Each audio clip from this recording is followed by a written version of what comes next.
In the grand tapestry of American life, few threads are as tightly woven into our collective psyche as the state economy. It's the backdrop against which we paint our dreams, the foundation upon which we build our futures. Yet, as we stand at the precipice of a new era, marked by technological evil and geopolitical uncertainty, a palpable sense of unease has settled over the nation like a heavy fog. The University of Michigan's latest consumer sentiment survey paints a picture that is at once familiar and deeply troubling. It's a portrait of an America caught between hope and fear, progress and stagnation, opportunity and anxiety. As I pored over the data, I couldn't help but think of my conversations with everyday Americans, from the barista in Brooklyn to the factory worker in Flint, and how their stories align with these cold, hard numbers. The paradox of prosperity. Let's start with the good news, shall we? Consumer sentiment ticked up to a 4-month high in early September. On the surface, this might seem like cause for celebration. After all, isn't consumer confidence the lifeblood of our economy? But dig a little deeper, and you'll find that this optimism is built on a foundation as shaky as a house of cards in a windstorm. Yes, Americans are expecting tamer short-term inflation and potential interest rate cuts from the Federal Reserve. But these expectations are like mirages in the desert, tantalizing, but potentially illusory. The gauge of current conditions remains near historic lows, a stark reminder that for many Americans, the daily struggle to make ends meet is all too real. This paradox, cautious optimism about the future juxtaposed against a grim assessment of the present, is emblematic of the schizophrenic nature of our current economic moment. It's as if we're collectively suffering from a form of financial cognitive dissonance, unable to reconcile the booming stock market with the emplets. The inflationary specter, inflation, that insidious thief that robs us in broad daylight, continues to cast a long shadow over American households. While the pace of price increases may be cooling, the damage has already been done. Since the end of 2019, the Consumer Price Index has surged by a staggering 21.5%. Let that sink in for a moment. In just a few short years, the cost of living has increased by more than a fifth. To put this in perspective, imagine if you woke up one morning to find that your favorite coffee shop had raised the price of your daily latte by 21.5%. You'd probably think twice your order, right? Now, multiply that across every aspect of your life, from groceries to gas, from rent to recreation. That's the reality facing millions of Americans today. Sure, incomes have also increased during this period. But as economists worth their salt will tell you, it's real income adjusted for inflation, that truly matters. And on this front, the news is grim. The Michigan survey reveals that the share of consumers expecting no income growth after inflation in the coming 5 years is at an all-time high. This isn't just a statistic. It's a collective cry of despair from hardworking Americans who feel like they're running on a treadmill that's getting faster and steeper by the day. It's the small business owner in Omaha who can't afford to give her employees a raise because her own costs have skyrocketed. It's the teacher in Tampa who's picking up a second job just to the same lifestyle he had 5 years ago. The retirement mirage. Perhaps most concerning of all is the state of retirement prospects for the average American. Even as the stock market flirts with all-time highs, the odds of a comfortable retirement are at their lowest level since 2013. This disconnect between Wall Street and Main Street is more than just a clever turn of phrase. It's a damning indictment of the increasing inequality that threatens to tear at the very fabric of our society.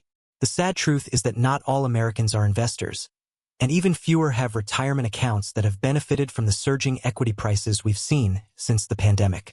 For many, the idea of a comfortable retirement is becoming as elusive as the American dream itself. I'm reminded of a conversation I had with a 55-year-old auto worker in Detroit. "I've been working since I was 18, he told me, his calloused hands of hard labor. But now I'm not sure I'll ever be able to retire. It feels like the goalposts keep moving further away." His story is far from unique. Across country, millions of Americans are facing the prospect of working well into their golden years, not out of choice, but out of necessity. The traditional three-legged stool of retirement, Social Security, pensions, and personal savings is wobbling precariously for many. The uncertainty principle. If there's one word that encapsulates the current mood of the nation, it's uncertainty. A record share of households are unsure about the U.S. economic outlook, a statistic that should give us all pause. This isn't just about numbers on a spreadsheet or fluctuations in the it's about the fundamental confidence, or lack thereof, that Americans have in their economic future. This uncertainty is corrosive, eating away at the foundations of our society. It affects everything from consumer spending habits to major life decisions. Will I be able to afford a home? Should I have children? Can I change careers? These are the questions that keep Americans up at night, their dreams haunted by the specter of financial insecurity. And let's not forget the elephant in the room, the upcoming election.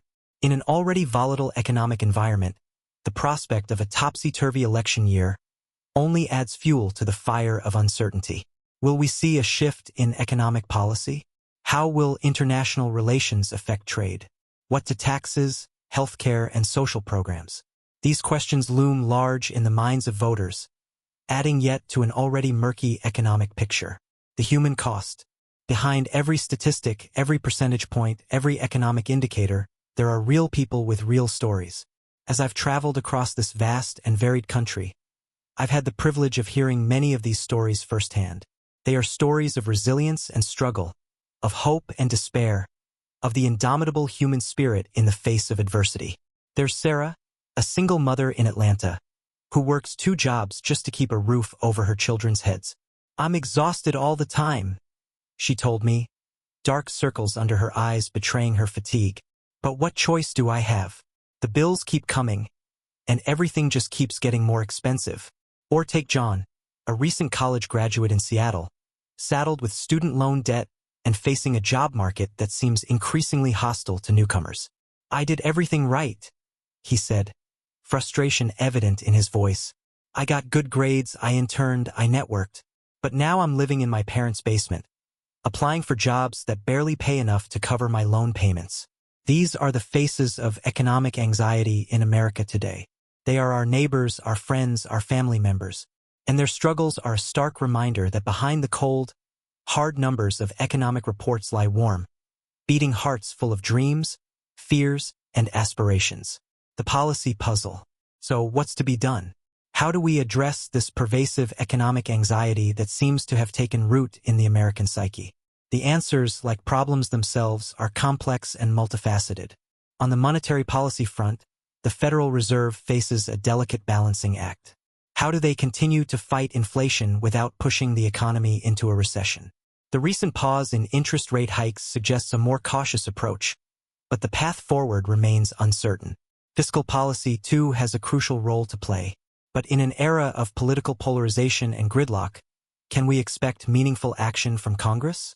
The recent debates over infrastructure spending and social programs highlight the deep divisions that exist not just between parties, but within them as well. Then there's the question of structural reforms. How do we address the growing wealth inequality that has left so many Americans feeling left behind? How do we prepare our workforce for the jobs of the future in an age of rapid technological change? These are not easy questions, and they don't have easy answers. The role of business. It's not just government that has a role to play in addressing these economic challenges. The private sector, too, must step up to the plate. Corporate America has enjoyed record profits in recent years, but how much of that prosperity has trickled down to the average worker?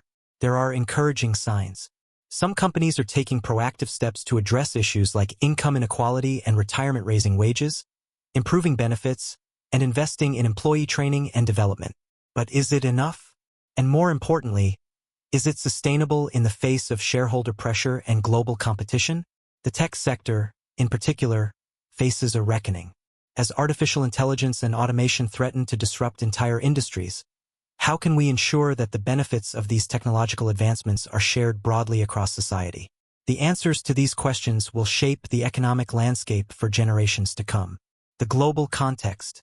Of course, we can't discuss the American economy in isolation.